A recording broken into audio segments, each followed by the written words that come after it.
Dear chess friends, welcome to my YouTube channel and lesson number 3.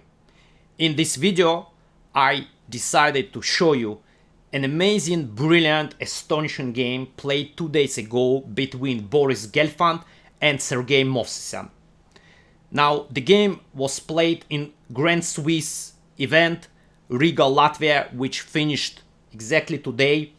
Now, just a few words about the results of this amazing event, where you could find a lot of strong players, elite players. Now, first place, a sole winner, Firouzija, prodigy from Iran, who lives currently in France.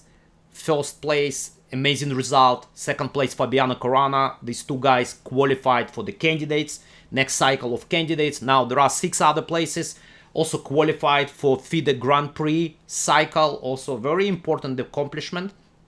And well, it was amazing chess. I was closely following a lot of interesting games, a lot of new opening ideas. It was incredible. It was incredible, and kudos to FIDE, the organization that was able to organize this event in our difficult times, especially in Latvia. It was not so easy during the pandemic. Now, let's go to the game. Once again, Boris Gelfand with white, a very good friend of mine. I was also at some point I was in his team when we prepared for World Championship match against Vishwanathan Anand. Sergei Movsesyan I know very well personally, currently lives in Slovakia, Grandmaster from Slovakia, obviously originally from Soviet Union, also represented Armenia. My first game against Sergei I played in 1990. It was Soviet Union Championship under 12. So I know him since 1990. Now, let's move to the game. So the game started d4, d5, c4, c6.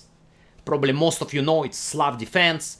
Now, after knight f3, knight f6, knight c3, the main line of Slav defense, we have here a choice where black can choose between the move that was played in the game by Sergei, d takes c4, and we have e6, which called Semi-Slav. A lot of interesting theoretical lines, especially with bishop g5 or e3. And finally, very important, like Chebanenko variation a6. By the way, the last opening that Garry Kasparov played before he retired. Now, Sergei Movsesyan, in my mind, associated with this line, I think he's one of the biggest, at least used to be. I actually don't really follow what he's playing nowadays, but he used to be one of the world leading experts in Chebanenko variation. Maybe in this game he decided to surprise a little bit Boris Gelfand. Now he played d takes c4, so that means it's a classical Slav. By the way, at some point, I think it's 2014, I published book Slav Repertoire for Black, where my choice was actually dc4 as well. Now, normal move for white and the main theory many players know it's just to play a4, preventing b5 and then followed by e3, so regaining the pawn, or sometimes knight a5. Boris in this game played e4. e4, attacking the pawn on c4. Obviously, black has to defend this pawn. And now a new, well, not new, but trendy, fashionable move, bishop e2, which is nowadays very popular.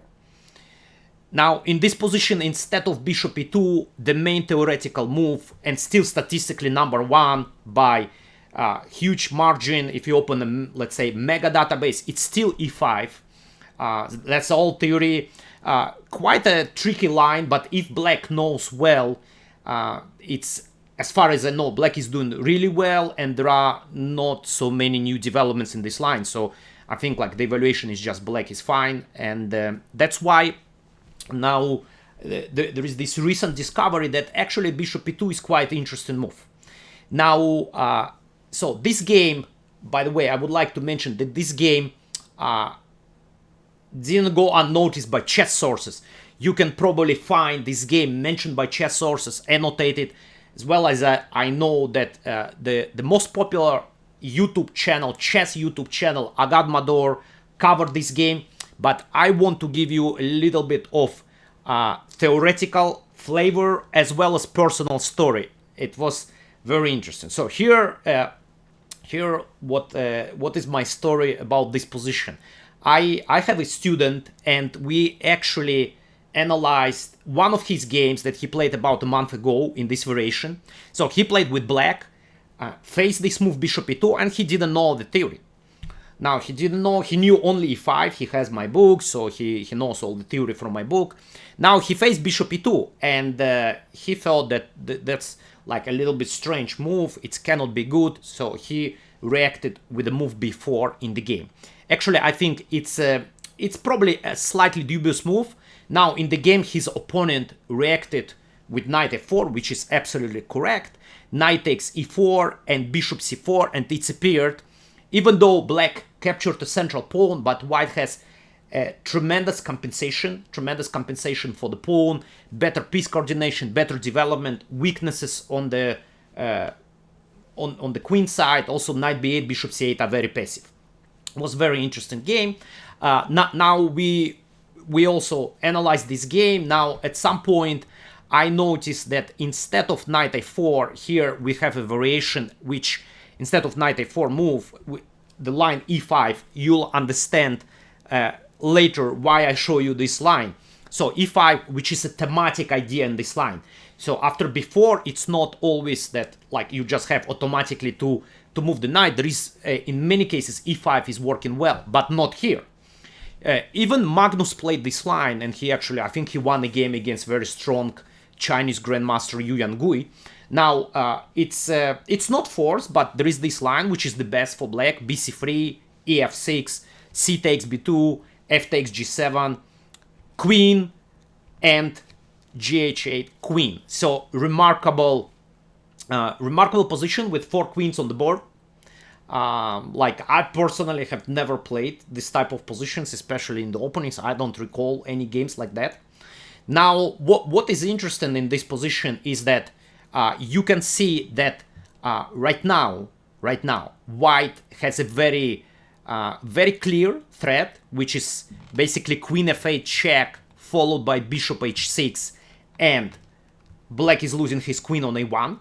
By the way, one of the games between Daniil Dubov and somebody with like rating 2450 ended in 2 moves when black played bishop f5, blundered this idea, and just resigned immediately. Now, when we checked this position, it's actually appeared that black is doing great here, but you have to find the right move. Otherwise, the difference, let's say in computer evaluation, between finding this move and not playing this move, about 9 points. Remarkable. So you play queen a5, and black is better objectively. Black is better objectively, like quite a serious advantage according to the computer, even though position still remains very complicated. But if you don't play queen a5 and you allow white to castle, let's say you defend against queen f8 idea somehow, but you allow to castle, it appears that it's absolutely winning for white. It's absolutely winning for white because black king, I was explaining this way, black king on a8 is vulnerable, like in normal position you see queen on h8 and so on, but we have 2 queens. So once castle will be played, knight a5, bishop h6, bishop h5, everything is coming.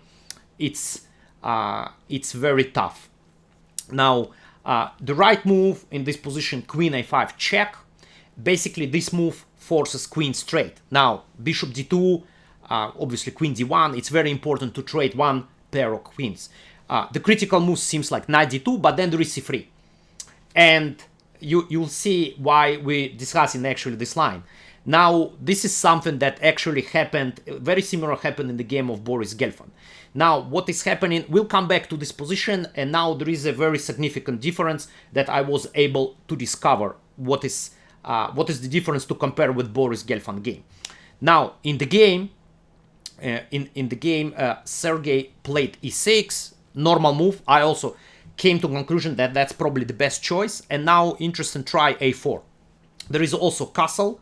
Now, b4 was played. Seems like maybe a better version of doing this before. Now, I think bishop b7 deserves serious attention from opening point of view. Maybe black is doing not so bad. There was a game in 2019 between Van Forest and Ernest. Sipke Ernest played in Holland. Now, after b4, we already know that actually, especially here, like, of course, it's not knight b1, but e5.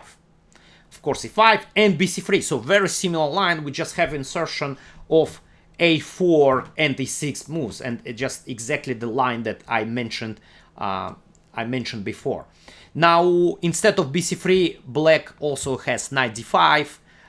In this position, knight d5, and then white will play knight a4, bishop a6.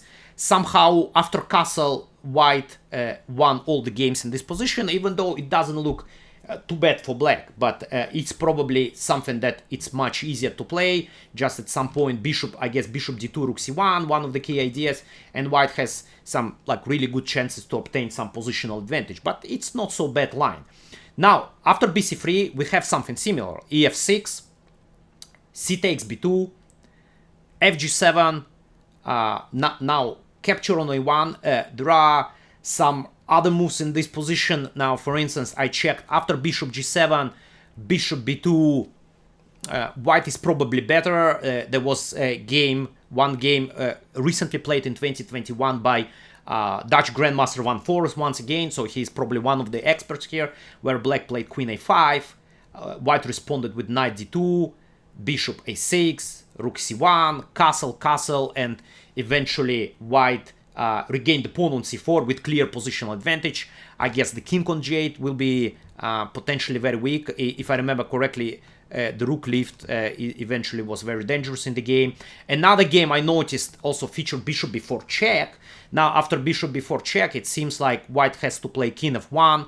So there was another crazy game, rook g8, bishop takes b2, black played c3, bishop a3. Another complicated position. Of course, this move is not very good. So after this, white won easily by playing knight e5, rook takes g7, bishop f3, attacking the pawn on c6, bishop b7, king g1. It's appeared that this king is in serious danger. I guess like knight c4, knight d6 ideas, and so on. Now we get to this position, b a1 and g ah, very similar to the position that I mentioned. Now the situation is the same.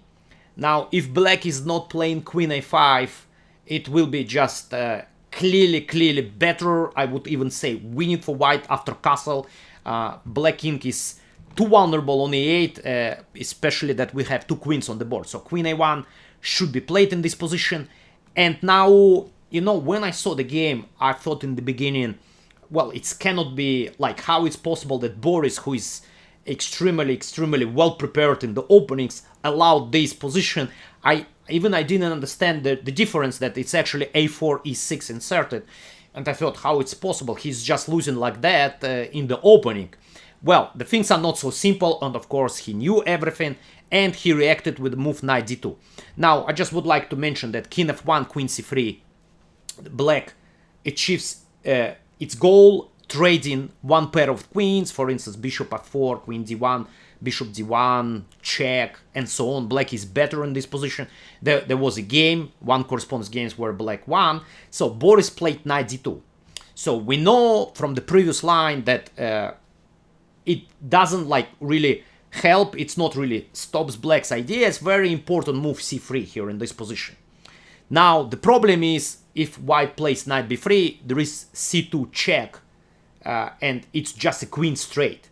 Now Boris' idea was to play castle, sacrifice the knight, cd2, bishop d2, and even though black is able to trade one pair of queens, it appears that black position is still very dangerous, obviously due to problematic position of his king on e8. Now, what is the difference in this line to compare with the game where you play the same, you get the same position with four queens on the board, but without insertion of a4, e6, the one that I mentioned in the beginning. So if we get back to this position and move e5 here, b takes c3, so we get this line with four queens on the board, queen a5 played, knight d2. So I was very curious what is exactly happening here. So c3, of course, castle, capture on d2, bishop d2, queen d1, rook d1. It appears that it's very important that this bishop is open, and can go to e6, to protect f7 square, which might become vulnerable after bishop h5. So in this line, black can play queen f4, exactly the move that Sergey played in the game. And now let's say if white continues bishop h5, there is move bishop e6. And this pawn is protected in case of white, let's say, decides to take on h7 and attack. And here black is clearly better, just it seems like not enough compensation for the piece. Now, it goes without saying that bishop h6 runs just into knight d7. Knight d7 protecting, and then black idea will be as quickly as possible to get queenside castle. Now, let's go back to our game, and so we got this position, knight d2 was played, just to remind you, castle, cd2, bishop d2, queen d1, rook d1, exactly the same position, only we see the black pawn on e6 and white pawn on a4. Just exactly the same position, but huge difference. Queen a4 seems like it's a serious mistake.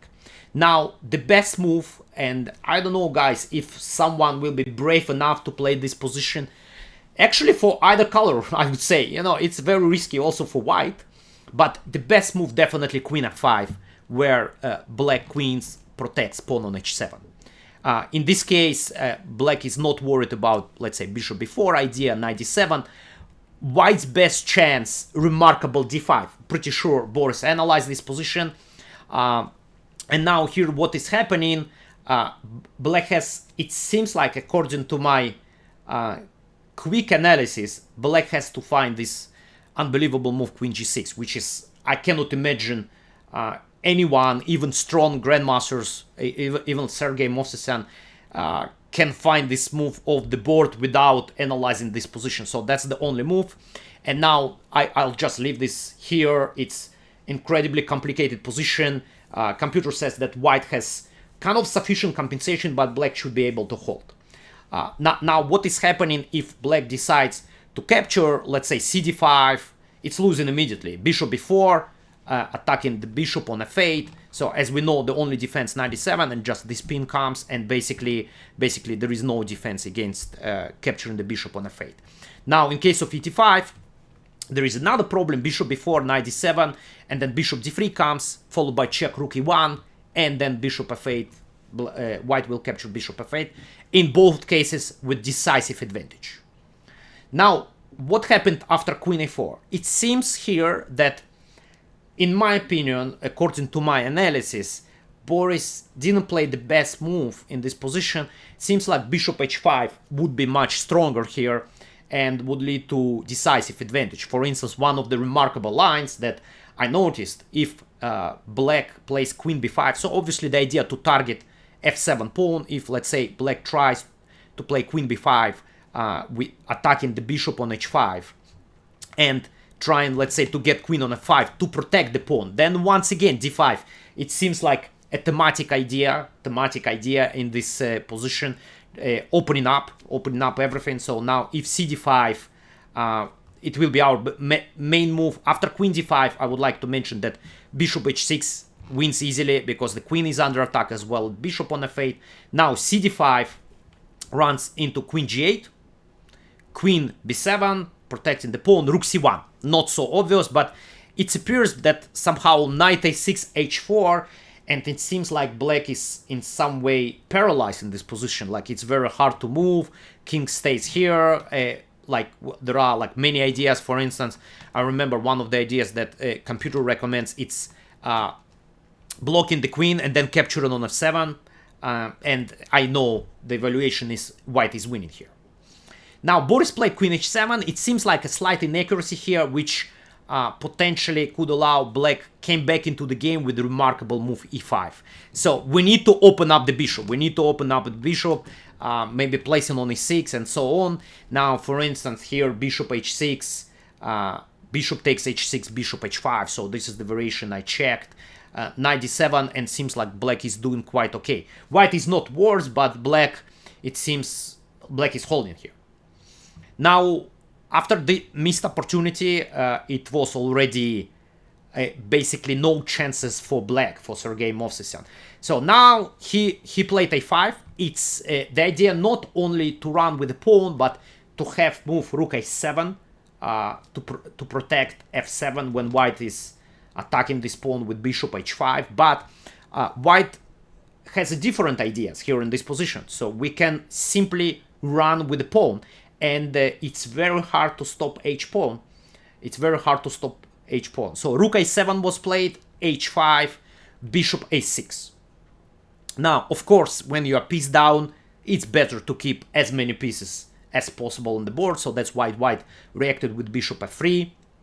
Now, rook d7 was played in this game, h6. Now, actually, there is nothing wrong with just like slow positional move, but it's perfectly understandable that Boris wants to advance his pawn as far as possible. Obviously, it was also well calculated. Rook d4, so he sacrificed central pawn, and then bishop h5. So now f7 is hanging. Of course, black cannot allow queen takes f7. The position will definitely fall apart immediately. So rook d7 has to be played, and queen g8. Very nice. The bishop is pinned, and h7 is coming. Now, the only idea to stop h7 is to play bishop d3 and give up the bishop on h7, but white shouldn't rush. So bishop g5 was played. Now there is a tactical idea to take on d3 followed by queen f7. Absolutely crushing. So it seems like only move bishop g6 in this position. And now very nice, and obviously well calculated. I think definitely Boris saw this. There is a move rook e1. So not to forget that rook is hanging here. We cannot take bishop g6, rook d1, rook e1, very important move. And now rook e6 sacrifice in the air. Bishop takes h5, seems like pretty forced. h7 in this position. Queen b4, the rook is hanging. Now, without wasting time, actually we promote in queen e1. Actually, black is up material because it's rook and two pieces. So it's much better to sacrifice rook here. Rook takes e6, f e6, queen takes e6. Now bishop e7 would run into h8, queen with check. So rook e7, only move, queen c8 check, king f7. Now very important to have a check also on f5, covering some important squares. For instance, not to think about some ideas like queen e1, queen e5 check after king h2, king a8. So there was a repetition. I mean, it's well-known grandmaster trick, like just to repeat time, to repeat position, to gain some time. King a8 and then h8 queen. So guys, what is happening here, it's still actually, if we count the material, black is doing pretty well. The problem is king under basically permanent attack, and it's just impossible to defend. So obviously here bishop on h5 is hanging and bishop on f8. Black played rook e1, check, protecting this bishop. So now queen is protecting this bishop, king h2 and bishop g4, solving the problem somehow of two pieces hanging, but there comes a decisive attack. I mean, it's probably very hard to defend against the queen, against two queens, especially when your king is very exposed, right? King d7, queen f7. Seems like bishop e7 only move, otherwise we just take on f8 with material advantage. Bishop e7, queen a8 check, king c7, bishop e7, and black resigned. Obviously white is up material and black has no even checks. The square covered by white queen, f7. Amazing, fantastic game by Boris Gelfand. It was actually his first win. His first win is this tournament. I'm very happy for him. I wanted to see some beautiful games. Actually, the last round, he also won a very nice game and eventually finished with solid +1 score. It's incredible game. We had like at one point 4 queens on the board, and then there was a trade, and once again white got 2 queens, so we had 3 queens at the same time on the board. It's not happening quite often. Like I'm not familiar even with the games when things like that happening with like so many queens on the board. Remarkable approach. I would say that definitely he knew this position very deep. You don't go like knowing Boris, like you don't risk to play this kind of stuff, sacrificing the piece without knowing like very deep the theoretical part of this variation. Great impression. So in my mind, it's definitely the best game of the tournament. Definitely the best game of the tournament. Once again, very symbolic. Played in the city where Mikhail Tal was born. Guys, I hope you enjoyed this video. I hope you enjoyed this game. Tremendous chess. If you like this video, please don't forget to like it, subscribe to my channel. Would appreciate if you can leave comment, any comment, and of course, like also don't forget there is a notification button, so like you'll know when my new videos are uploaded. Thanks for watching, and I'll see you soon.